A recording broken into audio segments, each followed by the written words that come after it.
Jack always thought he could handle anything. A recent college graduate, he was the kind of person who found comfort in logic and understanding. He prided himself on being grounded, pragmatic, someone who had a clear path forward in life. When the opportunity arose to move to a quiet town away from the hustle of city life, Jack jumped at it. He didn't just want peace, he needed it. The constant noise, the demands, the overwhelming expectations had worn him down. The idea of solitude, of quiet days with nothing but his thoughts, felt like a reprieve. Haydenfield was that kind of place. Tucked away in the rolling hills of the countryside, it was the kind of town that people talked about when they wanted to escape the chaos. People spoke of it like it was frozen in time, an unspoiled corner of the world where everything seemed to stop. Jack had found a modest house on the edge of town, a small cottage with a red brick chimney and ivy creeping along the walls. Perfect, he thought. It was exactly what he needed to start fresh. He'd only been in town for a few days, but the locals were already giving him the impression that they liked him, if for no other reason than that he wasn't looking for something from them. They offered small, half-hearted smiles when they passed him on the street. The older generation in particular seemed to speak to him like he was a lost soul in need of guidance, giving him their advice in cryptic, hushed tones. He wasn't exactly sure what to make of it. On the second day after moving in, Jack took a walk. He'd already familiarized himself with the town's single main street, the old brick shops, the small cafe where a few old-timers sat with their coffee every morning. He liked how small it felt, how everything was within walking distance, a far cry from the sprawling city he had left behind. But there was one thing about Haydenfield that had caught his attention from the moment he arrived. The orchard. From his back porch, Jack could see it, an overgrown expanse of trees, their trunks twisted and knotted, the leaves thick with the hues of autumn. It stretched behind the small grocery store, climbing up the hills like something out of a forgotten dream. He'd heard the whispers from the townspeople when they thought he wasn't listening. It was the kind of place they spoke about only in half sentences, as if uttering its name aloud might invite something unspeakable. The orchard had a reputation, but no one ever told Jack why. The day was crisp, the air heavy with the scent of fallen leaves and damp earth. Jack felt the pull of the orchard as if it were calling to him, beckoning with something he couldn't quite name. He found himself walking toward it, curiosity tugging at him in a way he couldn't ignore. He hadn't planned to go there, not yet, but now he felt like it was inevitable. There was something about the trees that captivated him, their gnarled branches twisting and reaching out like fingers in a silent plea. The orchard was far larger than he'd imagined. A small gate stood at the entrance, rusted and half open, as if someone had long ago given up trying to keep people out. The air here was different, thicker, almost oppressive. As he stepped inside, Jack felt a shiver run down his spine. It wasn't cold exactly, but there was an unsettling weight to the atmosphere, something heavy in the air that made him feel like an intruder. The ground was uneven, the earth soft with decaying leaves, and the trees, they loomed over him, their twisted branches bending in ways that didn't seem natural. The orchard was full of life, strangely vibrant life. The fruit was heavy on the trees, ripening quickly despite the season's chill. Jack reached for a pear, its skin glossy, green, and inviting. He didn't think twice as he plucked it from the branch, its weight surprisingly light in his hand. The pear looked perfect, no blemishes, no marks, just pure, unblemished fruit. Something about it seemed almost too perfect. But Jack wasn't one to back away from a mystery. He took a bite. The flavor was intoxicating, sweet, with a complexity that Jack couldn't place. It was like tasting something ancient, something that belonged to another time. For a moment, as the juice dripped down his chin, he closed his eyes and let the sensation overwhelm him. It was unlike anything he'd ever eaten before. But when he opened his eyes, something felt off. The air seemed thicker now, the breeze heavier. Jack glanced around, suddenly feeling like he wasn't alone, like someone was watching him from just beyond the trees. He turned quickly, half expecting to see a person standing there, but the orchard was empty. Just the rustling of leaves in the wind. He felt silly for getting spooked, but as he turned back to the orchard, a deep unease settled in his chest. He should leave. Something wasn't right. But Jack stayed. The pull of the place was undeniable. As he walked deeper into the orchard, he noticed a strange flicker of light near the farthest trees, something that didn't belong. It looked like a shadow moving, shifting in ways that didn't make sense. He quickened his pace, curiosity, and a strange sense of dread mixing inside him. He reached the area where the flickering had been, but when he arrived, there was nothing, just trees and the heavy silence of the orchard. He took another step forward, and then, as though on cue, the wind picked up, sending a flurry of leaves spiraling around him. He could have sworn he saw something, a figure, brief and indistinct, just at the edge of his vision. Something about it felt wrong.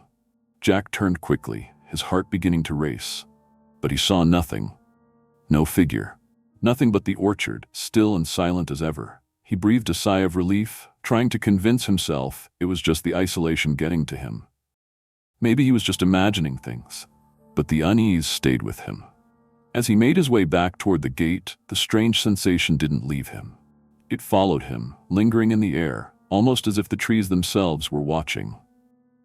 As he passed the twisted trunks, he heard a faint sound, a whisper, soft at first like the rustling of the leaves. But it wasn't the wind, it was something else. It was a voice.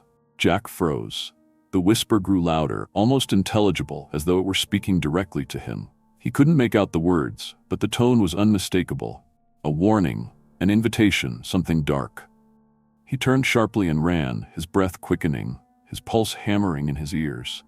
He didn't stop until he was out of the orchard, his back pressed against the cold metal of the gate. As Jack stood there, panting, he felt an overwhelming urge to look back, to see if anything was following him. But he resisted. He wasn't sure what had just happened, but the feeling in the pit of his stomach told him that the orchard wasn't just a place to wander through.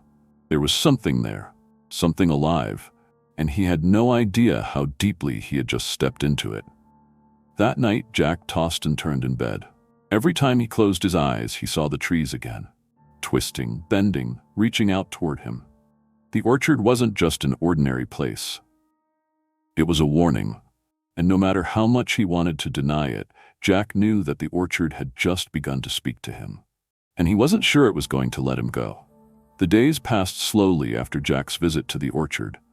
He couldn't shake the feeling that something was wrong, but he didn't want to acknowledge it. After all, he'd lived his whole life on logic, on reason. What was a little unease in the face of the big picture? He couldn't afford to let himself be distracted by something as trivial as a feeling. He had bigger things to worry about. He was trying to settle in, to adjust to the quiet pace of Haydenfield, to find his place in a world that had been so relentlessly demanding. But the orchard lingered in the back of his mind, a nagging presence that refused to fade away. Every time he closed his eyes, he could see the twisted trees again, their branches reaching out like fingers, the pear he had bitten into, the way it had tasted so unnaturally sweet. Then there was the whisper, faint but unmistakable, the voice that had seemed to call to him, beckoning him deeper into the orchard. He couldn't explain it, try. It was easier to push it all away, to pretend it was just his mind playing tricks. So he kept busy. He spent his days walking around town, getting familiar with the shops and the faces of the locals. He ate his meals at the small diner that sat in the center of Haydenfield, where the waitresses greeted him with kind smiles, but their eyes always seemed to linger a little too long. He had a few conversations with the older residents, the ones who sat around the cafe in the mornings, speaking in whispers about things Jack couldn't quite grasp. They talked about the history of the town in vague terms, the way old people always do when they know something they're not willing to share. But no one would talk about the orchard. Jack tried to ask, but the conversation would always turn awkward, and people would look away, avoiding his gaze. The few times he pressed harder, they would simply nod, their faces pinched in a way that told him he was asking the wrong questions. And that, more than anything, kept him away from the orchard for a while. He didn't want to upset anyone, didn't want to seem like an outsider, but also a part of him felt the need to know, to understand. And so, after a week of quiet monotony, Jack found himself standing at the edge of the orchard once again. It was late afternoon, the sun low in the sky, casting long shadows over the land. He didn't know why he was back here. It wasn't planned. He wasn't even sure he wanted to go in, but his feet carried him forward, as if they had made the decision for him. The gate creaked as he pushed it open, the sound unsettling in the otherwise still air. He took a deep breath, the scent of ripe fruit and damp earth filling his lungs. It wasn't unpleasant, but then again, it wasn't quite right either. The orchard was as he remembered it, quiet, still, but somehow it felt different this time. There was an oppressive weight to the air, a heaviness that settled over him the moment he stepped inside. The ground was softer now, almost sponge-like beneath his boots, the leaves crunching underfoot with a sickly sound. The trees loomed over him, their branches bending in unnatural angles, their bark twisted like something deformed. The air smelled of decay, of something old, of something forgotten. And there it was again, faint just beneath the surface, a whisper like the rustling of dry leaves. But there was no wind. Jack swallowed, feeling his heart beat a little faster. He stood still for a moment, waiting for the sensation to pass. When it didn't, he started walking deeper into the orchard, his eyes scanning the trees, looking for something, anything, that would explain why he felt like he was being watched. But there was nothing. Only the quiet, only the rustling of the trees, the faint whispers that seemed to surround him. He wasn't sure how long he walked. It could have been minutes. It could have been hours. Time didn't seem to matter here. There was no rush, no urgency. The orchard had a way of making everything slow down, making everything seem insignificant. He could hear the faint buzzing of insects in the distance, the occasional chirp of a bird, but it all felt distant, muffled, like it was coming from far away. He stopped at a tree near the center of the orchard, its bark darker than the others, almost black, the fruit hanging heavy on its branches. Jack reached up, plucking an apple from one of the lower limbs. The fruit was perfect, its skin smooth, a deep red that almost seemed to glow in the fading light. He could smell it, sweet and intoxicating, like something out of a dream. Without thinking, he brought it to his lips and took a bite. The taste hit him immediately, as sweet and rich as he remembered, but this time it felt stronger, more intense, like it was almost too much to handle. His mouth watered, his senses heightened, and for a moment, everything around him seemed to fade away. But then a sharp sound broke the silence, a rustling. He froze, the apple halfway to his mouth. The sound had come from somewhere behind him, a quick scuffle of leaves, something heavy moving through the orchard. He turned around, but there was nothing there. Only trees, only shadows. Jack took a step back, his heart racing. He didn't know why he was afraid. He couldn't explain it. But his instincts told him that something was wrong. Something was here, something that didn't belong. The whispers, faint but unmistakable, seemed to grow louder, coming from all around him now, like they were being carried on the wind, or perhaps from the trees themselves. "Hello?" Jack called out, his voice strangely thin in the silence. There was no answer, only the whispers, the rustling, growing louder, but still so faint he couldn't make out a single word. He turned quickly, heading toward the gate, his feet moving faster than he realized.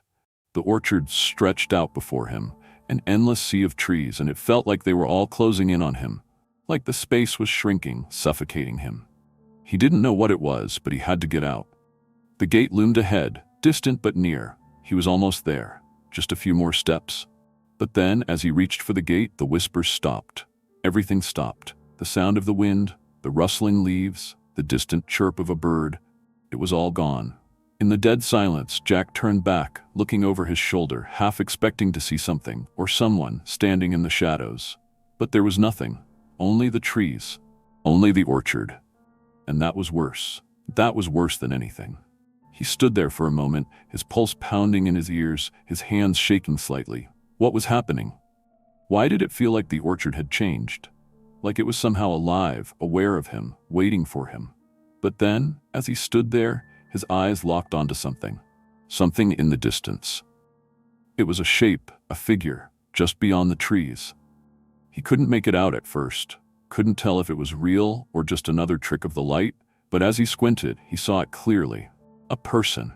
Standing still among the trees, their figure dark against the twilight. Jack's breath caught in his throat. He took a step forward, trying to get a better look, but the figure disappeared, swallowed by the shadows. No, it couldn't be. He forced himself to turn away, to leave the orchard, but his legs felt heavy, like he was moving through thick mud. Every step felt like it took more effort than the last. When he finally reached the gate, he pulled it open with trembling hands and stepped outside. But the moment he left, he felt it. Something was different. The world outside the orchard was quieter, hushed, as if it were holding its breath. He turned around, eyes darting back toward the darkening trees. And for the briefest moment, he could have sworn he saw something watching him from the shadows. Then it was gone. Jack didn't stay. He didn't look back. The days that followed Jack's encounter in the orchard were marked by a creeping unease that he couldn't shake. At first, he tried to ignore it. He went through his routine, met the local people, visited the same spots in town, hoping to find some semblance of normalcy again. But it was like the orchard had branded him, leaving an invisible mark that made him feel like an outsider in his own life. Each morning, the sun rose just a little slower, casting shadows that seemed to stretch longer than they should have. Each night, the silence felt heavier, more suffocating, like the world was waiting for something. And every time Jack passed near the edge of the orchard, he felt its pull, that quiet, relentless tug that called him back. But he didn't want to go back. He didn't want to face whatever it was that had unsettled him so deeply. Still, he couldn't help it. Every day, the urge to return to the orchard grew stronger. There was no rational explanation for it, no logical reason why he should be drawn to that cursed place. But the more he tried to fight it, the more the orchard seemed to haunt him.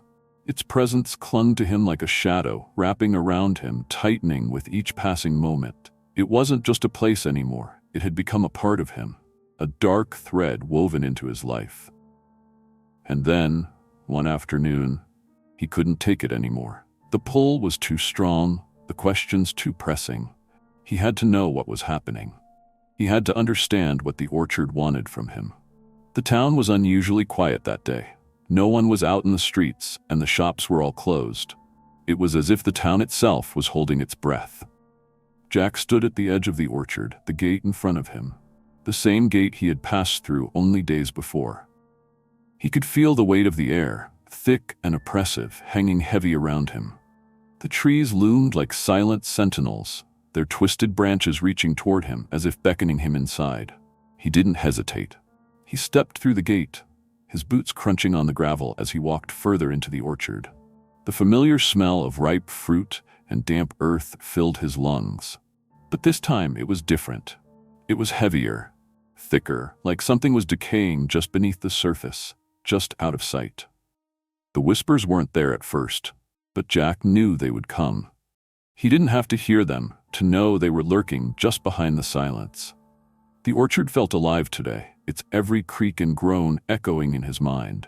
The trees swayed slightly, as though they were breathing, as though they were waiting for something. The path ahead of him was narrow, barely wide enough for one person, but he followed it anyway, each step taking him deeper into the heart of the orchard. The air was colder now, biting at his skin as he moved further in. The trees around him seemed to press closer, their branches reaching out like fingers, threatening to ensnare him in their grasp. But Jack didn't stop. He had to know what lay at the center of the orchard. He had to know what it was that had been calling him, whispering to him in his dreams, taunting him with its promises of answers.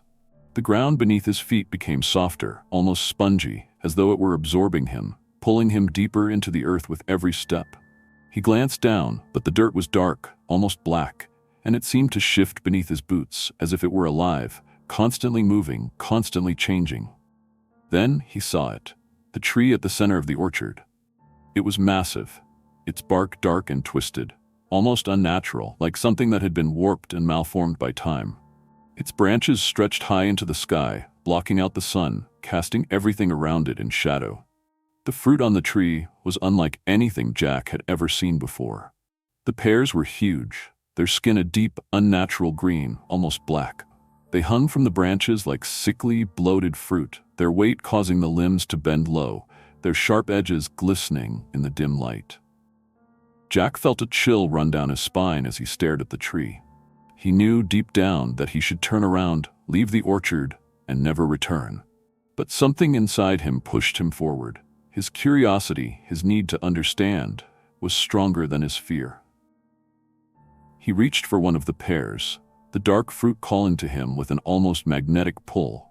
His fingers wrapped around the stem and he pulled it from the tree.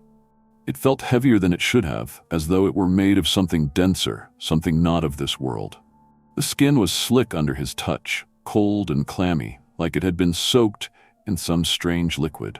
Jack stared at the pear, his heart pounding in his chest. He could feel the weight of the orchard pressing down on him, the air thick with tension. He knew he shouldn't eat it. He knew that everything in his gut screamed at him to drop the fruit and run. But then, just as quickly, the thought was replaced by another one. What if it was the answer? What if the fruit held the key to understanding everything? He hesitated, the pear hovering inches from his mouth. Then, with a sickening lurch in his stomach, he took a bite. The taste was immediate, overwhelming, like nothing he had ever experienced before. It was sweet, but not in the way fruit should be. It was cloying, thick, almost too much to handle. It flooded his mouth, filling every corner of his senses with a sweetness that bordered on sickening. But also there was something else, something that he couldn't place. Something metallic. Something wrong. He chewed slowly, his eyes fixed on the orchard around him. The trees seemed to move now, their branches swaying in time with his heartbeat. The whispers started again, soft at first, just barely audible, but then they grew louder, more urgent, more insistent. Jack could hear them now, the words almost clear, but not quite. They spoke to him in a language he didn't understand, a language that made his skin crawl, his blood run cold. But it was too late. The fruit was in his body, and the orchard had already claimed him. The ground beneath his feet began to tremble, softly at first, but then it grew stronger. Jack stumbled, almost falling as the earth shifted beneath him, as if it were alive, moving, changing. The trees creaked, their branches groaning under some unseen pressure, their twisted forms bending and twisting unnaturally. The whispers became screams now, rising in volume until they drowned out everything else. Jack fell to his knees, clutching his stomach, the taste of the pear still lingering on his tongue, a bitter reminder of his choice. He could feel the orchard around him, its dark power sinking into his skin, into his very bones. He felt as if he were being consumed, devoured by the land itself. The whispers, the voices grew louder, more frantic, and Jack could no longer tell where they were coming from. It was as if the orchard was alive inside his mind, wrapping itself around his thoughts, bending them to its will. He tried to stand, to run, but his legs wouldn't move. He was paralyzed, trapped in the orchard, surrounded by the twisted trees and the deafening whispers. The ground beneath him shifted again, and he felt a strange cold pressure on his chest. Then he saw it. The figure. It was standing at the edge of the orchard, just beyond the trees, watching him. Its face was obscured, hidden in shadow, but Jack could feel its gaze. It was studying him, waiting for something. He couldn't move, couldn't look away. The whispers rose to a deafening crescendo, and the earth beneath him gave one final, violent shake. And then everything went black.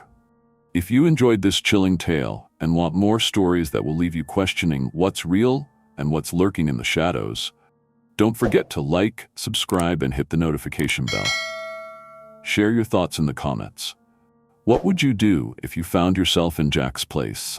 Until next time, stay curious, but be careful where it leads you.